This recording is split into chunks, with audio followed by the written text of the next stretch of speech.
comenzar de Laudelar.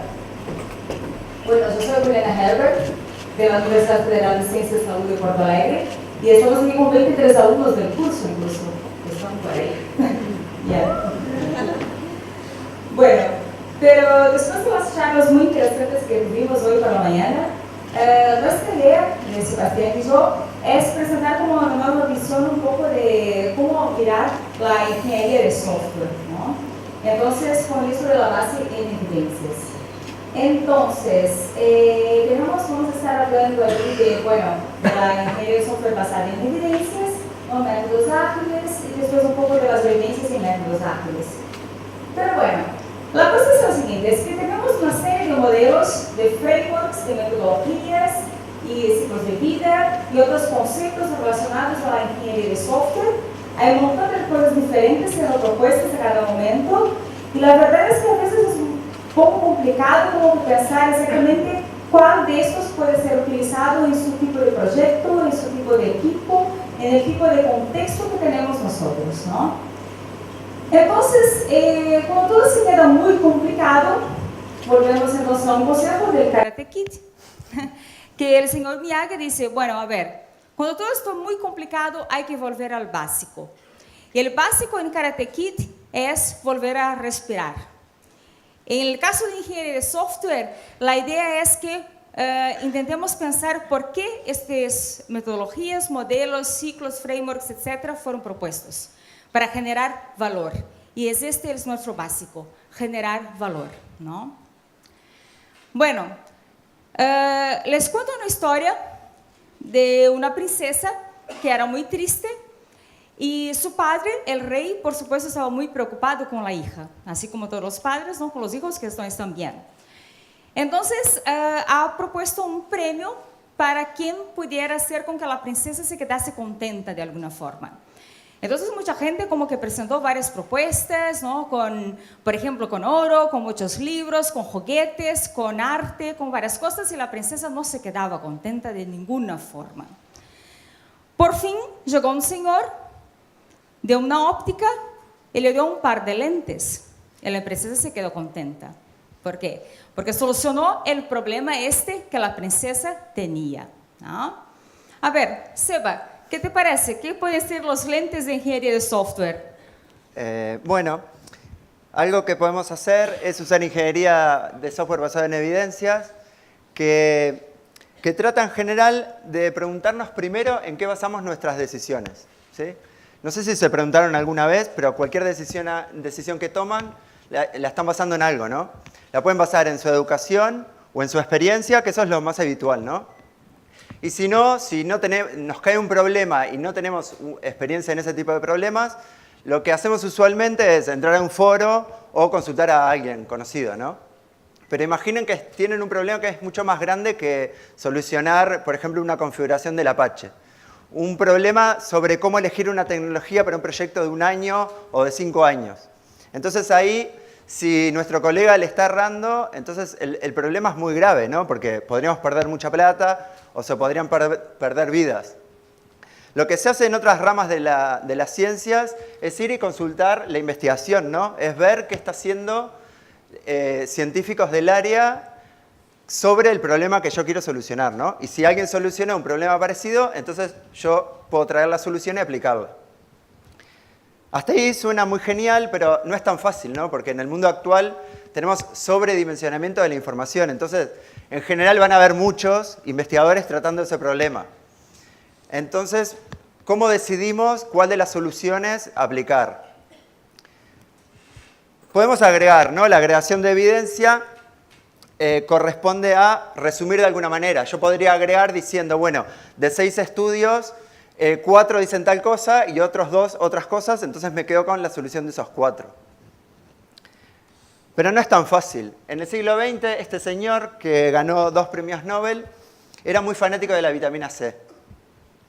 Y a mí me da mucha gracia y me siento identificado porque a veces me pongo fanático. Bueno, como todos, ¿no?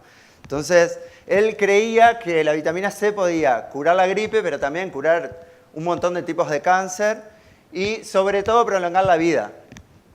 Y él quería que todo el mundo tomara, ¿no? Y le recomendaba a todo el mundo. Las conclusiones estas de que podía curar el cáncer y prolongar la vida las sacó de una revisión que él hizo, ¿no? Agarró mucha literatura, muchos estudios científicos, los agregó y llegó a esas conclusiones. Mucho tiempo después se supo que se quedaba con los estudios que él quería, ¿no? Decía, bueno, este respalda que la vitamina C es buena, me lo quedo, este que no lo tomo en cuenta. ¿Sí? Ese es el sesgo de investigación, y ahí lo que él hacía era algo que tratamos de que no pase, ¿no? Para eso se creó la práctica basada en evidencias, que es un método mucho más riguroso, es un enfoque para poder agregar evidencia de muchos estudios científicos, pero manteniendo un importante rigor, ¿no? Ustedes pensarán, ¿para qué es importante mantener ese rigor? Y bueno, si están enfermos de algo y van al médico, algo muy grave, entonces les conviene que esa persona no los mande a tomar vitamina C, ¿no? Y les dé algo que sí sirva para la enfermedad que tengan. La práctica basada en evidencia surge en medicina, es respaldada por todos los involucrados, ¿no? Los laboratorios, los médicos y los científicos, y se empieza a propagar a otras disciplinas. Surge la ingeniería de software basado en evidencia, alrededor del 2004 por ahí se introduce, y lo que tiene de novedoso, digamos, es que todavía no había cierta base empírica, pero ahora ya empieza a haber como para trabajar. Tiene un método principal que es la revisión sistemática de literatura, que se trata de hacer una revisión de artículos científicos, pero manteniendo mucho rigor. El objetivo es acumular evidencia para, junto con la experiencia profesional y los valores humanos, mejorar el estado de la práctica profesional en el área. Les trajimos como muy breve proceso de cómo se hace una revisión, pero cosas importantes es que cuando tienen un problema lo tienen que traducir en una pregunta que puedan responder con evidencia. Por ejemplo, si tengo que hacer un proyecto en un año, quiero saber qué, para un banco, por ejemplo, entonces quiero saber qué es mejor. Si Java.net, entonces podría ver de contestar esa pregunta, qué es mejor para tal contexto, y ahí lo que hago es elaborar un plan para la revisión. A eso le llamamos protocolo. Y lo que me va a guiar es todo el resto de la revisión. Por ejemplo, la búsqueda, voy a buscar en qué revistas, en qué conferencias, utilizando qué motores de búsqueda. Después hay que seleccionar, extraer datos y evaluar la calidad de esos artículos. ¿Sí? Me puede pasar que haya una experiencia que esté documentada en una carilla. ¿Sí? Eso no me sirve porque hay muy poca información. Después se combinan los datos en el proceso de síntesis.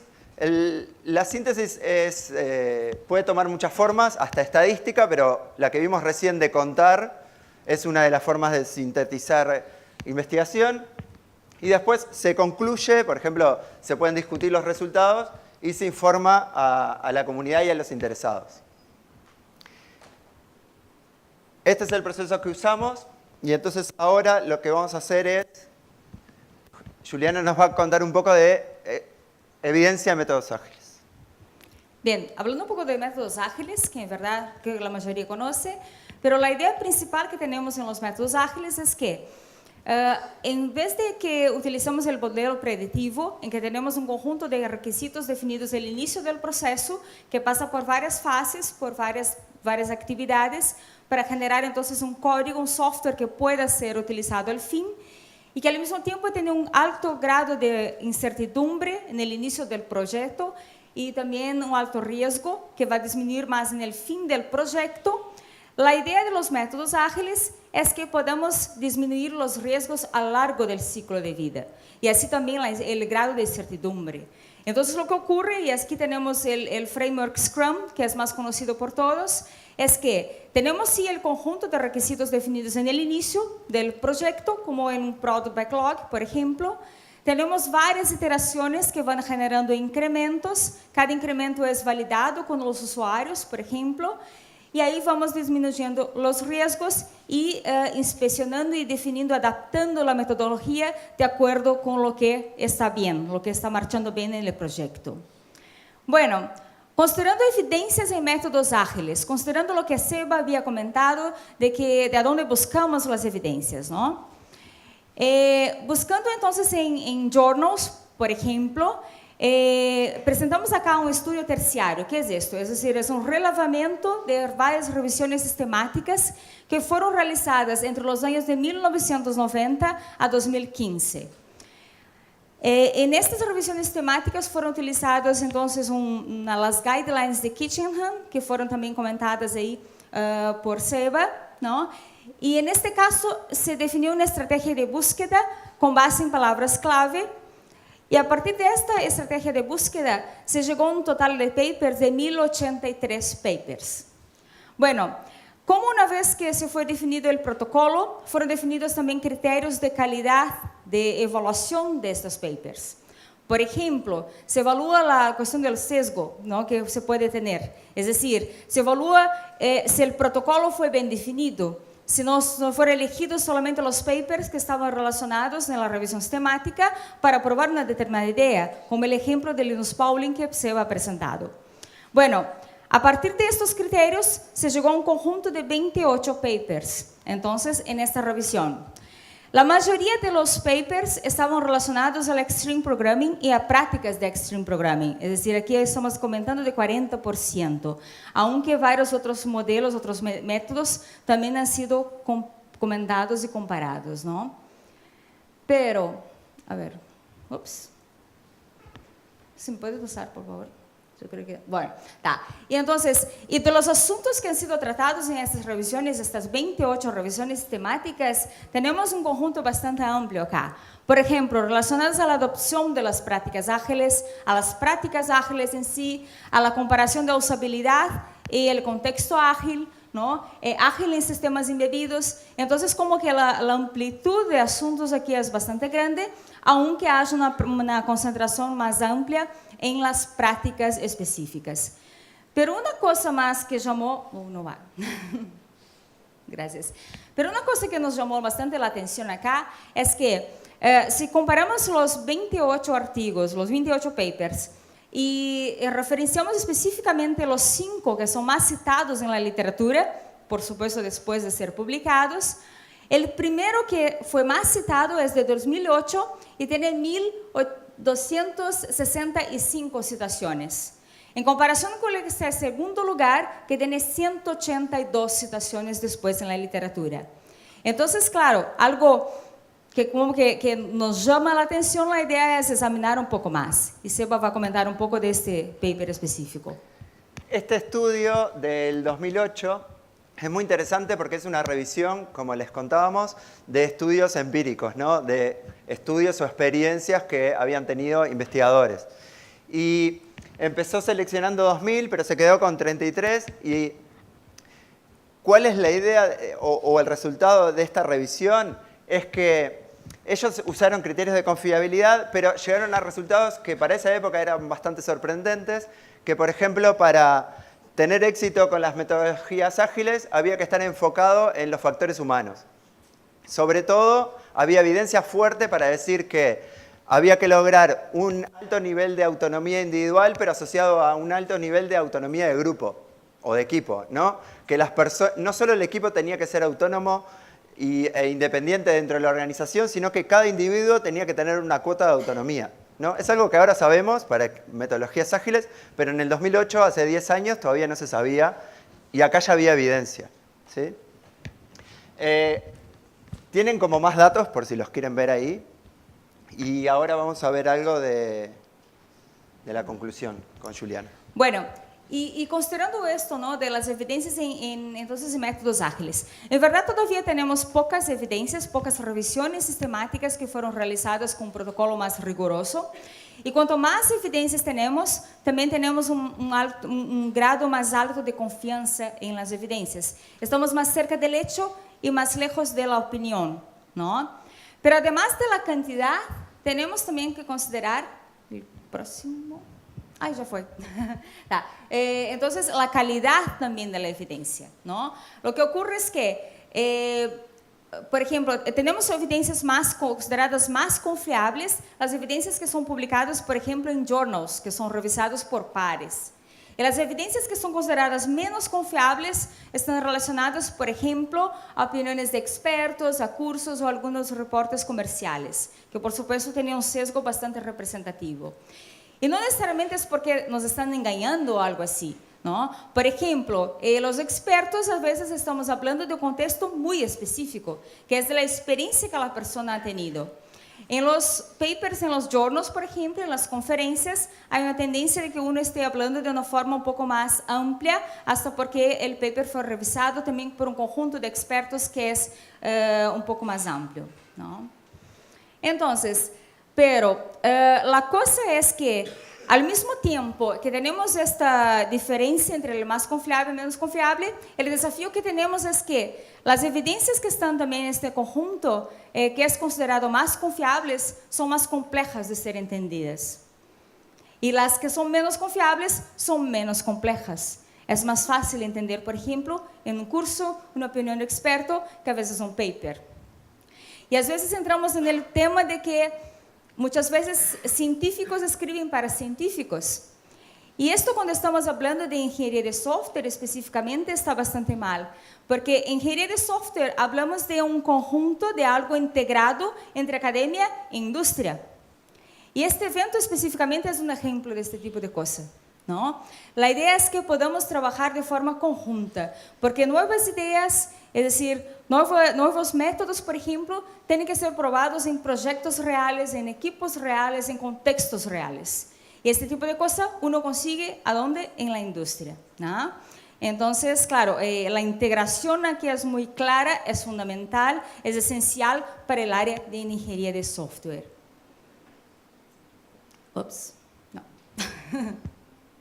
Bueno, ¿tá? Entonces, ¿y qué hacemos? ¿Cómo podemos hacer esta integración? Se va a comentar un poco sobre esto.